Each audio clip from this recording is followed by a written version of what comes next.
The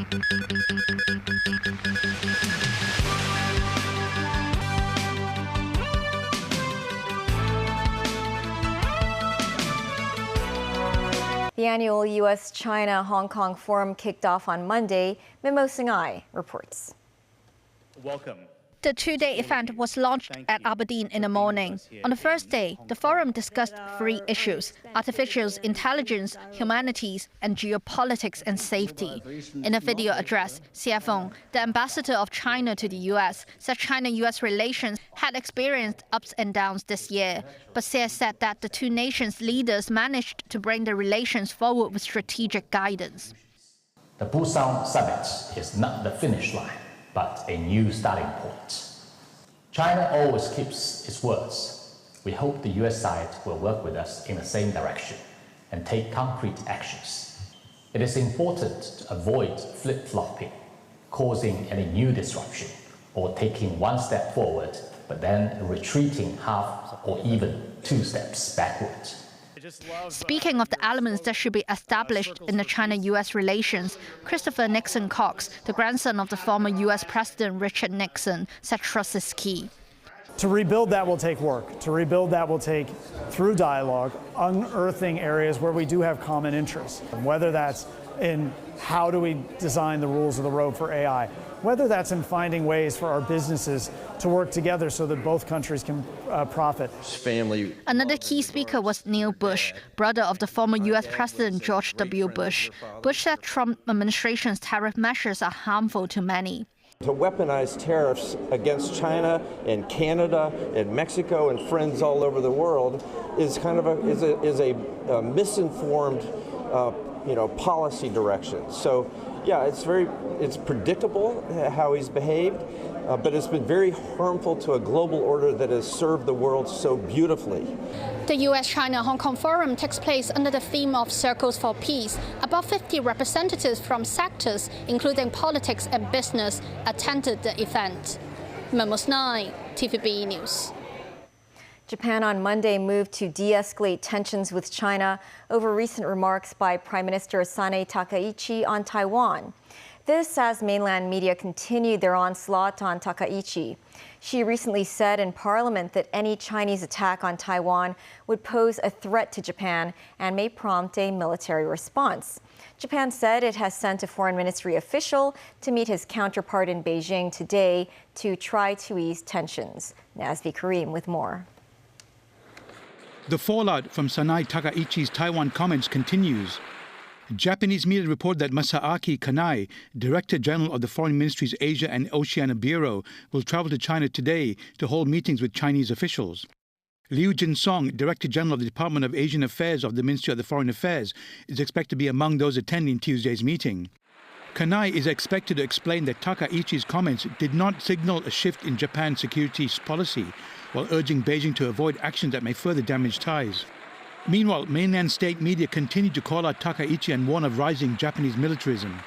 The People's Daily published a commentary today criticizing Takaichi's fallacious remarks, saying it is tantamount to reviving militarism. The idea that if something happens to Taiwan, something happens to Japan is a dangerous rhetoric in Japanese politics and attempts to link China's national unification with Japan's security, it said. The article said that Takaichi, only a month in office, is the first Japanese prime minister to make such a link.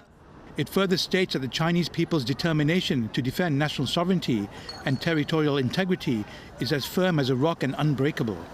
Xinhua News Agency published an article on Sunday mentioning that 2025 marks the 80th anniversary of the victory of the Chinese people's war of resistance against Japanese aggression and the World Anti-Fascist War. It said that Japan should have learned a profound lesson from history, corrected its past mistakes and adhered to the path of peaceful development. Amid the tension with China, Takaichi's approval rating in Japan has actually risen, though the public is divided over whether the country should exercise its right to self-defense should Taiwan be attacked. A Kyoto News Agency poll found that 48.8% are in favor and 44.2% against, while 60.4% backed Takaichi's plan to beef up Japan's defense spending. The approval rating for Takaichi's cabinet rose 5.5% to 69.9% from the previous month.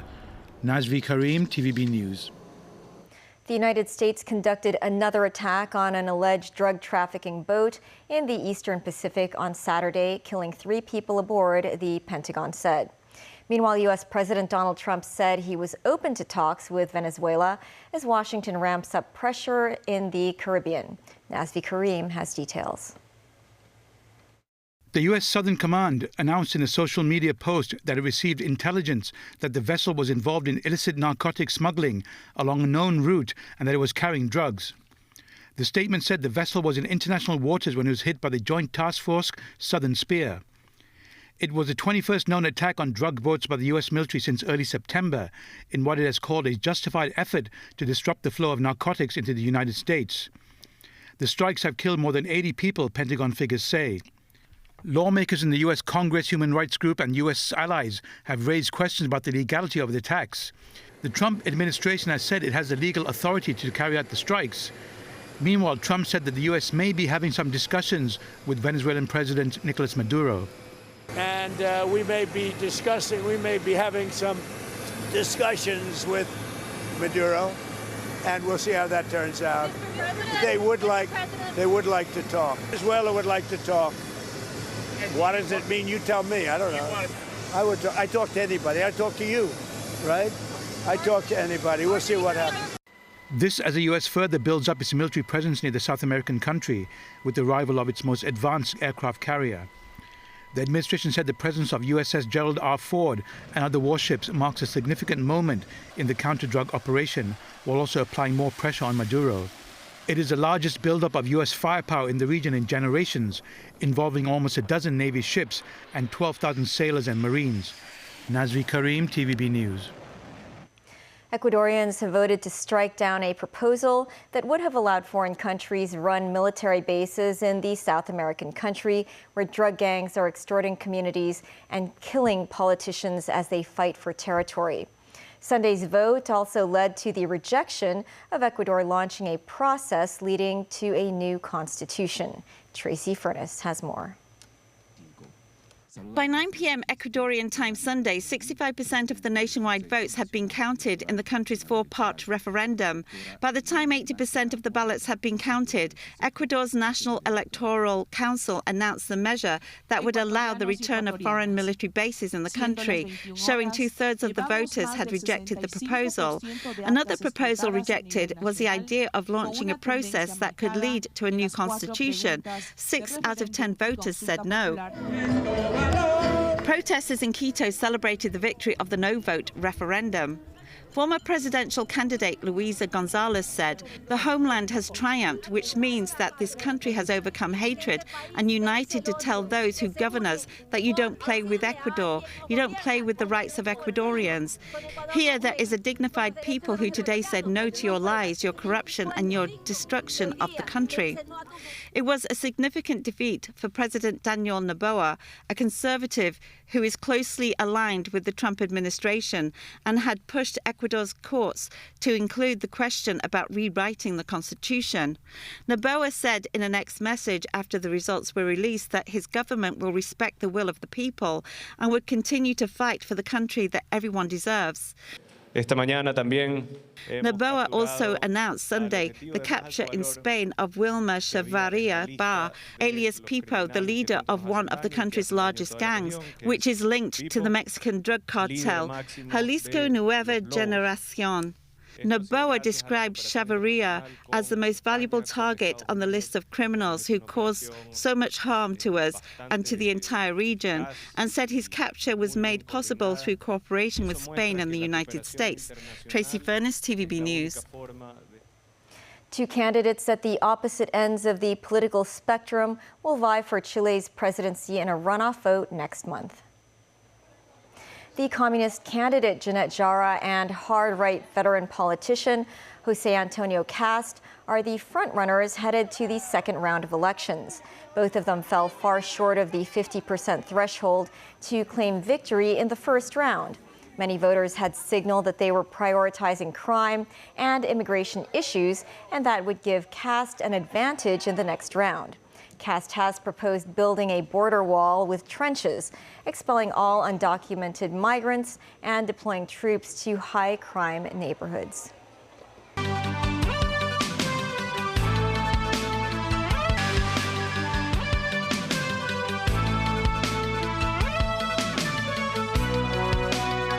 An agreement to supply Ukraine with U.S. liquefied natural gas, or LNG, was signed in Athens during the official visit of Ukrainian President Volodymyr Zelensky to Greece. Zelensky and Greek Prime Minister Kyriakos Mitsotakis attended the signing of the deal on Sunday between Greece's gas supplier DEPA and Ukraine's Naftogaz, as did the U.S. ambassador to Greece, Kimberly Guilfoyle. The gas will be supplied via pipelines from the northern Greek port of Alexandroupolis to the Ukrainian port of Odessa. Zelensky said that the supply of U.S. LNG will begin in January. Until then, Greece will supply Ukraine with natural gas to cover its needs for the coming winter and make up for damage to its energy infrastructure from Russian attacks. Hong Kong recorded some 4.6 million tourists last month, which is an increase of about 12% year on year. The tourism sector expects the visitor figure during December to exceed that of the previous year. Hong Kong Tourism Board recorded around 41 million visitors over the course of the first 10 months of this year. Mainland visitors accounted for 31 million, while 962,000 were non-mainland tourists. A major increase was noted among tourists from Taiwan, Australia, and the Middle East. The hotel sector, meanwhile, expects a surge in visitors arriving across the border during the Christmas holiday season. While Christmas is not a public holiday in the mainland, hotel sector representatives believe many will come to the city to enjoy the light shows and festive spirit. A cold front will move across the coast of Guangdong tonight. Locally, it will become appreciably cooler tomorrow. The minimum temperatures will be about 14 degrees in urban areas on Wednesday and Thursday, and it will be colder over parts of the New Territories. Under the influence of an intense northeast monsoon, the wind chill effect will be significant. The later part of the week will be milder. The Immigration Department dismantled a cross-border bogus marriage syndicate, arresting more than 40 people, including the leader of the group. The organization was involved in over 60 bogus weddings, with an estimated total involvement of some $7.5 million. Timothy Lee reports. Immigration authorities were seen arresting the head of the sham marriage syndicate earlier today for further investigation. This after the department discovered more than 60 cases of similar cross-border bogus marriages since 2023, before tracking down this criminal organization after they shared intelligence with Guangdong provincial authorities. The syndicate was suspected of recruiting Hong Kongers through promises of quick money via online platforms and texting apps. The recruits were then tasked with entering into bogus marriages with mainland individuals and would be awarded with a cash reward of between $60,000 and $300,000. The Immigration Department said the syndicate would hire professional individuals to handle paperwork and accompany its Hong Kong recruits to the mainland to guide them on how to deal with immigration authorities. Individuals involved in successful bogus marriages will be given a commission if they can attract more recruits. Authorities earlier worked with their mainland counterparts to arrest 4 leaders and core members of the syndicate. A total of 43 people were arrested, with the youngest being just 20 years old. The Immigration Department reminded residents that those who were found guilty of being involved in bogus marriages could receive a $150,000 fine and 14 years imprisonment. Timothy Lee, TVB News. The government continues to urge residents to vote at the December 7th Legislative Council election. In a video, Chief Executive John Lee and the 3 secretaries say residents should vote for capable and patriotic candidates on the polling day.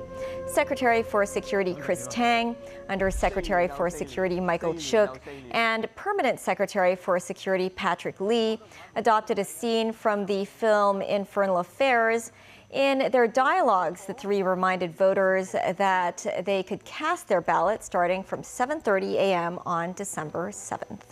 That is the news. Thanks for watching, and a reminder that our main news will start tomorrow at 9 p.m. So join us then. Bye for now.